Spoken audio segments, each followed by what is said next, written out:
சமீபத்தில் மகாராஷ்டிரா மாநிலத்தைச் சேர்ந்த 48 வயது தொழிலதிபர் பங்கு வர்த்தக மோசடியில் சிக்கி 1.88 கோடியை இழந்துள்ளார்.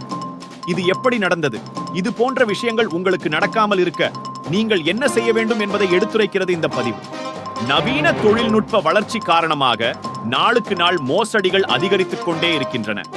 ஆள் பெயர் தெரியாத நபர்களிடம் பேசக்கூடாது மற்றும் பண பரிவர்த்தனை செய்யக்கூடாது என என்னதான் போலீஸ் அதிகாரிகள் எச்சரித்தாலும் ஏமாறும் மக்கள் தொடர்ந்து ஏமாந்து கொண்டுதான் இருக்கின்றனர்.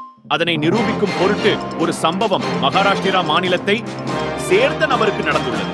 தற்போது இணையதளங்களில் வெளிவரும் பல மோசடி தொடர்பான செய்திகள் டெலிகிராம் குரூப் அல்லது வாட்ஸ்அப் குரூப்புகளை மையப்படுத்தி தான் இருக்கிறது. இந்த மோசடியும் அப்படித்தான் நடந்துள்ளது. மோசடி செய்த கும்பல் இந்த 48 வயது தொழிலதிபரை ஒரு வாட்ஸ்அப் குரூப்பில் சேரும்படி அறிவுறுத்தியுள்ளது.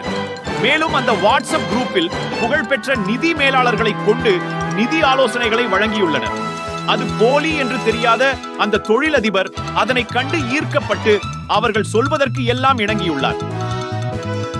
மோசடி செய்யும் கும்பலின் ஆலோசனைப்படி ஜோக்ஸா என்ற செயலியை அந்த தொழிலதிபர் தன்னுடைய மொபைலில் பதிவிறக்கம் செய்துள்ளார்.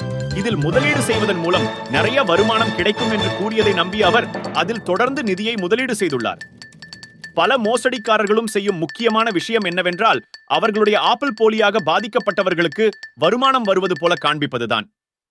இதனை நம்பி அந்த தொழிலதிபரும் தொடர்ந்து முதலீட்டில் ஈடுபட்டதாக கூறப்படுகிறது. இதன் விளைவாக அவர் சுமார் 1.88 கோடியை இழந்துள்ளார். இது போன்ற மோசடிகளிலிருந்து உங்களை பாதுகாப்பது எப்படி? பாஸ்வேர்ட் மற்றும் ஓடிபிகள் போன்ற முக்கியமான விவரங்களை யாருடனும் பகிர்ந்து கொள்ளாதீர்கள். சந்தேகத்திற்கு இடமான லிங்குகளை கிளிக் செய்வதையோ அல்லது மின்னஞ்சல்கள் மற்றும் செய்திகளை திறந்து பார்ப்பதையோ தவிர்க்கவும். ஏனெனில் அவை பிஷிங் தளங்கள் அல்லது மோசடிக்காரர்களின் இணையதளங்களுக்கு உங்களை அழைத்துச் செல்லலாம். ஏதேனும் ஆப்களை பதிவிறக்க சொன்னால் அவற்றின் ரிவ்யூக்களை பார்த்து படித்துவிட்டு ஏன் அதை பதிவிறக்க சொல்கிறார் என்பதை சிந்தித்து அதன் பிறகு பதிவிறக்கவும். நீங்கள் எளிதில் நினைவில் வைத்துக் கொள்ளும்படி பாஸ்வேர்ட் அமைப்பதற்கு பதிலாக நம்பர் மற்றும் ஸ்பெஷல் கேரக்டர்களோடு பாஸ்வேர்டை உருவாக்கவும். ஆள் பேர் தெரியாத நபர்களிடமிருந்து உங்களுக்கு கால் வந்தால் அவற்றை அறிந்து செயல்படவும். யாருடனும் உங்களுடைய வங்கி கணக்கு விவரங்களை பகிர வேண்டாம். அதுபோல் ஆன்லைன் மூலம் நட்பான நபர் ஏதேனும் ஆப்களை பதிவிறக்க சொன்னால் அவற்றின் ரிவ்யூக்களை பார்த்து படித்துவிட்டு ஏன் அதை பதிவிறக்க சொல்கிறார் என்பதை சிந்தித்து அதன் பிறகு பதிவிறக்கவும்.